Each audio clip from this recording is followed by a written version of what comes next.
Headlines 24 खबरों की हकीकत में आपका स्वागत है। मैं हूं शहाना खान। अर्नब गोस्वामी पर सिर्फ आरोप टीआरपी घोटाले का था, मगर ये क्या हो गया, बात तो बहुत आगे निकल गई। रिपब्लिक टीवी के अर्नब गोस्वामी और बार के पूर्व सीईओ पार्थो दासगुप्ता के बीच कथित व्हाट्सएप चैट के स्क्रीनशॉट शनिवार को भी सोशल मीडिया पर हलचल मचाते रहे।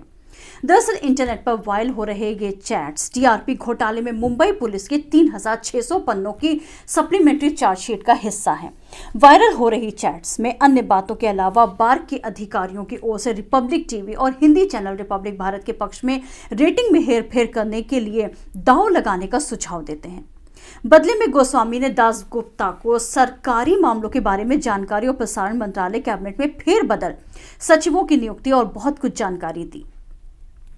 इन चैट से पता चलता है कि दासगुप्ता और अर्नब गोस्वामी लगातार संपर्क में थे।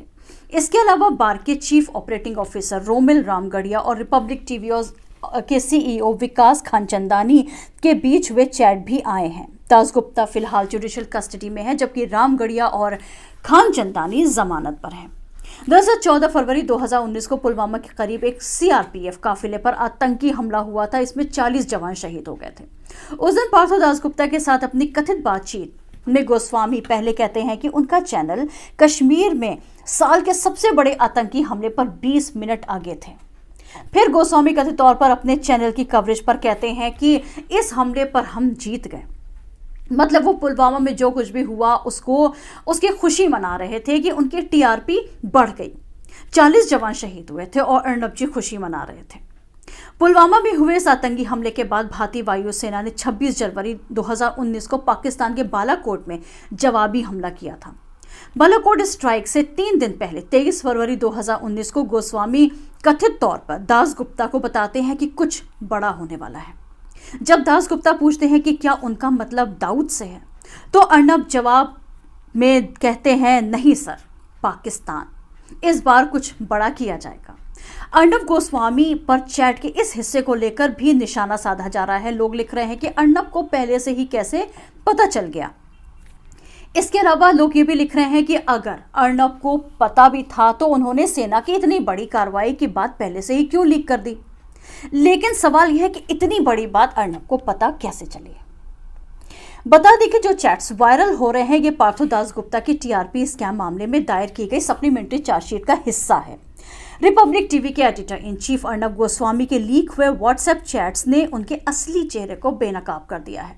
अर्नब गोस्वामी की लीक हुई चैट से पता चलता है कि कैसे उन्होंने अपने चैनल की टीआरपी बढ़ाने के लिए पूर्व वित्त मंत्री अरुण जेटली के निधन को भी नहीं बख्शा। जेटली के निधन को रिपब्लिक भारत हिंदी में एक बड़ी जीत के रूप में जश्न मनाया गया। राजनीतिक हस्तियों और कई जानी मानी शख्सियतों ने गोस्वामी के इस रुख को उनकी गिद्ध पत्रकारिता बताया है। कांग्रेस ने कहा है कि ज्वाइंट पार्लियामेंट्री कमेटी बनेगी जो अर्नब की तमाम चीजों की जांच करेगी। सारे बड़े रिपोर्टर्स खामोश हैं। अर्नब के भी बहुत से भक्त हैं जो उन्हें बचाने की कोशिश में लगे होंगे।